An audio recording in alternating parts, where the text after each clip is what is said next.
એક બાદ આપનું સ્વાગત છે। મોરબીથી સમાચાર આવી રહ્યા છે। નગરપાલિકામાં અપૂરતા સ્ટાફના કારણે લોકોને હાલાકી ભોગવવી પડે તેવી સ્થિતિ સર્જાઈ છે।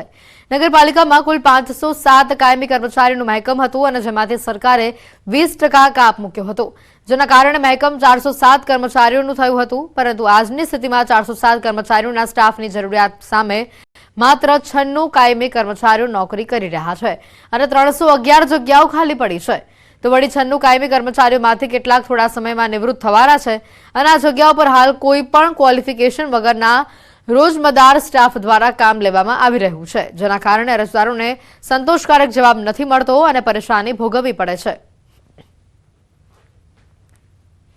છેલ્લે 66 કર્મચારીઓની ભરતી જે 1/7/91 પછીના જે કર્મચારીઓ હતા એને 1/10/95 કાયમી કરવામાં આવેલ, ત્યાર પછી કોઈ પણ કર્મચારીની કાયમી મહેકમમાં ભરતી કરવામાં આવેલ નથી અને અત્યારે વર્ગ 3ના 14 કર્મચારીઓ છે, તે પૈકી આગામી 3 વર્ષમાં 8 કર્મચારીઓ રિટાયર થવાના છે। વડોદરાથી સમાચાર આવી રહ્યા છે। સોસાયટીના ખાંચામાંથી મૃતદેહ મળી આવ્યો। પાર્કિંગમાંથી મૃતદેહ મળતા ખળભળાટ મચી ગયો છે। શિવ ચેમ્બર્સ નામની સોસાયટીમાંથી મૃતદેહ મળી આવ્યો। મૃતક કપોળ બહારનો વ્યક્તિ હોવાનું જાણવા મળ્યું છે। સ્થાનિકોએ પોલીસને જાણ કરી સમગ્ર મામલે પોલીસે તપાસ પણ હાથ ધરી છે। 7:20 તો હું મારા છોકરાઓને મૂકીને આવ્યો જીવન સાધનામાં। ના ત્યાં લગી નતો, પછી હું સાહેબ કેવા આવ્યા ત્યારે ખબર પડી મને। ના ના કશું નતું પોલીસને જાણ કોને કરી? એ ભાવેશભાઈ જ કરી। 7:30 વાગ્યા પછી જ્યારે નીચે કોલાહલ થયો ત્યારે હું જોવા આવ્યો કે કંઈક પ્રોબ્લેમ થયો છે, કંઈક ઝઘડો કે એવું કંઈક થયું લાગે છે। હું જોવા આવ્યો તો માણસ નીચે આવી રીતે પડેલો હતો અને ઇન્જર્ડ છે, બ્લીડિંગ થયું હતું। એટલે પડ્યા પહેલા અમે 108ને જાણ કરી। 108 વાળાએ આવીને ચેકઅપ કર્યું પ્રોપર, એમને કીધું કે માણસ મૃત થઈ ગયો છે, એટલે અમે સીધું કંટ્રોલ રૂમમાં ફોન કરી દીધો। અમે બોડીને અડ્યા નહીં, કંટ્રોલ રૂમમાં ફોન કરી દીધો અને ફોન કરી દીધો એટલે સાહેબ શ્રી આવી ગયા છે ને એમની રીતે એમનું પંચનામું ને બધું કરી રહ્યા છે। અમદાવાદ ટ્રાફિક પોલીસે પ્રજાજનોમાં ટ્રાફિક નિયમોની જાગૃતિ આવે અને લોકો નિયમોનું પાલન કરે તેના માટે શોર્ટ ફિલ્મ મેકિંગ સ્પર્ધાનું આયોજન કર્યું છે, જેમાં કુલ 458 લોકોએ શોર્ટ ફિલ્મો બનાવી હતી।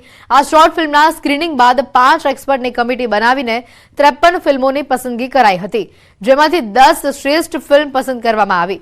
હેલ્મેટ વગર રોંગ સાઈડ, 3 સવારીમાં ભયજનક વાહન ચલાવવું તથા સીટ બેલ્ટ વગર વધુ સ્પીડે કાર ચલાવવા જેવા વિષયો પર બનેલી ફિલ્મને પસંદ કરાઈ છે। વિજેતાઓને અમદાવાદ પોલીસ ગૃહરાજ્ય મંત્રી હર્ષ સંઘવીની ઉપસ્થિતિમાં રોકડ ઇનામ પણ આપવામાં આવ્યા। સાથે જ શ્રેષ્ઠ ફિલ્મને પ્રશંસાપત્ર એનાયત કરવામાં આવ્યું હતું। વિજેતા શોર્ટ ફિલ્મનો સોશિયલ મીડિયામાં પ્રચાર પ્રસાર કરાશે તેમજ થિયેટરમાં પણ તેને બતાવવામાં આવશે। માત્ર શોર્ટ ફિલ્મ બનાવવા પૂરતી બનાવડાવી અને તમે સૌ લોકોએ માત્ર અને કોમ્પિટિશનના સ્વરૂપે નહીં પરંતુ તમારા સૌનું મન આ શોર્ટ ફિલ્મમાં જોડાયેલું હતું। એ એક શોર્ટ ફિલ્મની અંદર ક્યાંક ને ક્યાંક નજર પડી રહી છે। 3000 people on the streets, 3000 લોકો રોડમાં ફક્ત તમને બતાવવા માટે what is red, what is green and what is amber, ફક્ત તમને બતાવવા માટે કે હેલ્મેટ ફરજિયાત છે અને ઓવર સ્પીડિંગ નહીં કરો। It's a huge waste of manpower, huge waste of public funds. ચાલુ વર્ષે 11 મહિનામાં ગયા વર્ષના 11 મહિના કરતા 121 ડેથ ઓછી થઈ છે એક્સિડન્ટ્સમાં, રોડ એક્સિડન્ટ્સમાં। ગીર ગઢડાના મોહબ્બતપરા ગામે સિંહે ગામમાં પશુનું મારણ કર્યું હોવાના સમાચાર સામે આવ્યા। રાત્રિ દરમિયાન સિંહ ગામમાં ઘૂસી આવતા જ ગામ લોકોમાં ફફડાટ ફેલાયો છે। છેલ્લા કેટલાક દિવસોથી મોહબ્બતપરા ગામમાં સિંહોના આટાફેરા જોવા મળી રહ્યા છે। સિંહનો વિડીયો સોશિયલ મીડિયા પર વાયરલ થયો છે। મહીસાગર જિલ્લાના લુણાવાડાની તણછિયા પ્રાથમિક શાળામાં બોગસ શિક્ષક ઝડપાયો છે। શાળાના આચાર્ય 5000ના મહેતાણામાં આ બોગસ શિક્ષક રાખી પોતે શાળાએ હાજર ન રહેતા હોવાનું સામે આવ્યું। આચાર્ય ભાડે શિક્ષક રાખીને પોતે અન્ય કામોમાં વ્યસ્ત રહેતા તેઓ પોતે પોતાનું રિસોર્ટ ચલાવી રહ્યા છે અને શાળાએ હાજર ન રહી બાળકોના ભવિષ્ય સાથે તેઓ ચેડા કરી રહ્યા છે। શાળાના આચાર્ય મુકેશ પટેલ પોતાની ફરજની જગ્યા પર અન્ય શિક્ષકોને ભાડે રાખીને બાળકોને શિક્ષણ અપાવી રહ્યા હોવાનું સામે આવ્યું છે, જેને લઈને ન્યૂઝ 18 ગુજરાતી દ્વારા શાળાનું રિયાલિટી ચેક કરવામાં આવ્યું, જેમાં આચાર્ય મુકેશ પટેલ દોષનો ટોપલો એસએમસી પર ઠાલવી દઈ પોતાનો સ્વબચાવ કરતા જોવા મળી રહ્યા હતા। આચાર્યના જણાવ્યા અનુસાર એસએમસીના કહેવા પર તેમજ એસએમસીની મંજૂરી સાથે આ શિક્ષિકા શાળામાં બાળકોને ભણાવી રહી છે. જ્યારે આ બાબતે એસએમસીના અધ્યક્ષને પૂછવામાં આવ્યું ત્યારે તેમણે આવી કોઈ પણ ઠરાવ કર્યો ન હોવાની વાત કરી. આ બાબતને શિક્ષણ મંત્રી કુબેર ડિંડોરને પણ જાણ કરાઈ છે. ત્યારે હવે કેવા પ્રકારની તપાસ આ ઘટનામાં કરવામાં આવે છે તે જોવાનું રહેશે. પ્રિન્સિપાલ એ કશું કીધું હતું તમને? કઈ નતું કહ્યું. પ્રિન્સિપાલ આવતા હતા સ્કૂલમાં? હા, રોજ આવતા હતા રેગ્યુલર. બેન, આપ તો ભણાવવા જતા હતા તો આપને કોઈ પગાર કે એવું કંઈક આપવામાં આવતું હતું કે કેમ? પગાર જ નતા લેતા, ખાલી સેવા માટે જતી. મને બાળકોને ભણાવવા માટે મને ઇન્ટરેસ્ટ હતો એટલા માટે. ના, એવી કોઈ એસએમસીમાં લગભગ માન ત્યાં જોગવાઈ ન હોઈ શકે. આપના દ્વારા કોઈ મંજૂરી આપવામાં આવી? ના, મારી કક્ષાએથી કોઈ મંજૂરી આપેલ નથી અને આ બાબતે મને કોઈ પ્રકારની જાણ નથી કરી. તો એ સાહેબ એના માટે કેવું, તપાસનો આદેશ આવે એટલે તપાસની અંદર અમે નિષ્પક્ષ સચોટ કારણ તમે જાણી અને એનો જવાબ કરશો.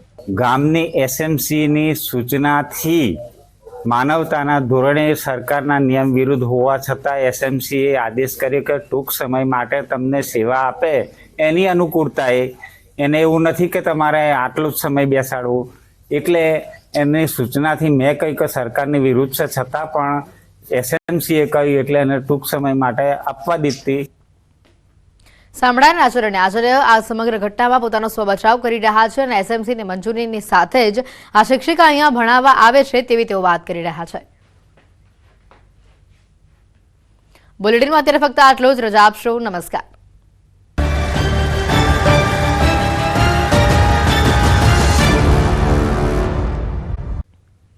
સુરતના કામરેજના પરબ ગામે આવેલા ઓમ ઇન્ડસ્ટ્રીઝ વિભાગ 8માં ડિગ્રી વગર દવાખાનું ચલાવતા બોગસ ડોક્ટરને સુરત ગ્રામ્ય એસઓજી પોલીસે ઝડપી પાડ્યો છે. આરોપી બિહાર રાજ્યમાં કમ્પાઉન્ડર તરીકે નોકરી કરતો હતો અને તેણે ધોરણ 12 સાયન્સ સુધી અભ્યાસ કર્યો છે. તેમજ મહાવીર ક્લિનિકના નામે દવાખાનું છેલ્લા 1 વર્ષથી ચલાવી રહ્યો હોવાની તેણે કબૂલાત પણ કરી છે. પોલીસે અલગ અલગ મેડિકલ સાધન સામગ્રી તથા દવાઓ મળીને કુલ 18,188 રૂપિયાનો મુદ્દામાલ જપ્ત કર્યો છે. સુરતના ડુસમ હોટલમાં લાખોની ચોરીનો મામલો સામે આવ્યો છે. પોલીસે બેરીઢા આરોપીઓની ધરપકડ કરી છે. 8,60,000ની તેઓએ ચોરી કરી હતી. અર્જુનનાથ યોગીની દમણથી ધરપકડ થઈ છે. રાજ ખત્રીની અમદાવાદથી ધરપકડ થઈ હોવાની માહિતી છે. આરોપીઓ પાસેથી 4.69 લાખ રૂપિયા કબજે કરવામાં આવ્યા છે. 3 આરોપીઓની શોધખોળ હજી પણ ચાલુ હોવાની માહિતી સામે આવી છે.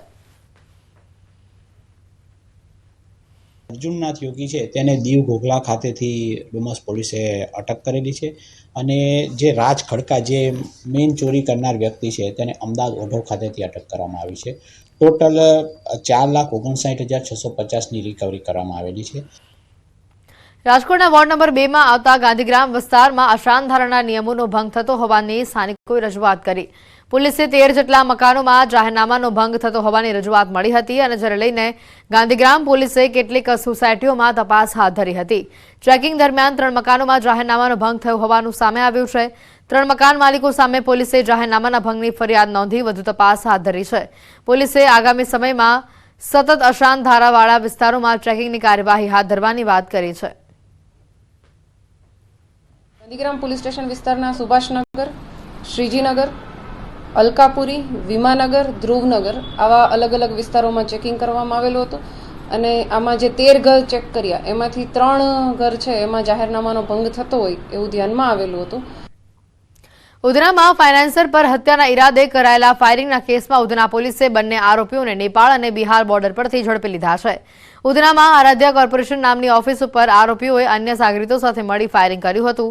28મી નવેમ્બરના રોજ બનેલી ઘટનામાં મુખ્ય આરોપી ગુરમુખ ઉર્ફ ગુરુ અને શુભમ ઉર્ફ માફિયાની ધરપકડ કરવામાં આવી છે. પોલીસે સમગ્ર ઘટનાનું રિકન્સ્ટ્રક્શન કરાવ્યું. બંને આરોપીઓનું જાહેરમાં સરઘસ કાઢી પોલીસે કાયદાનું ભાન કરાવ્યું. રાજ્ય ગૃહમંત્રી હર્ષ સંઘવીએ આપેલા નિવેદનનું પોલીસ દ્વારા ચુસ્ત અમલવારી કરાઈ છે. જે તે સમયે ફાયરિંગનો બનાવ બનેલો એ સમયે ખરેખર કોણ આરોપી છે, કેમ ફાયરિંગ કર્યું છે અને શું અદાવત છે એ પોલીસને એકદમ બ્લાઇન્ડ કેસ હતો. પોલીસે ડિટેલમાં ઇન્વેસ્ટિગેશન ચાલુ કરેલું અને બાદમાં ગુરુમુખસિંહ અને શુભમ ઉર્ફે કાલિયા મુખ્ય આરોપી છે એવું પોલીસને તપાસ દરમિયાન જણાઈ આવેલું. બંને આરોપીઓ નેપાળ બોર્ડર સુધી નેપાળ જવાની ફિરાકમાં હતા અને હ્યુમન સોર્સ ને ટેકનિકલ સર્વેલન્સ આધારે પોલીસ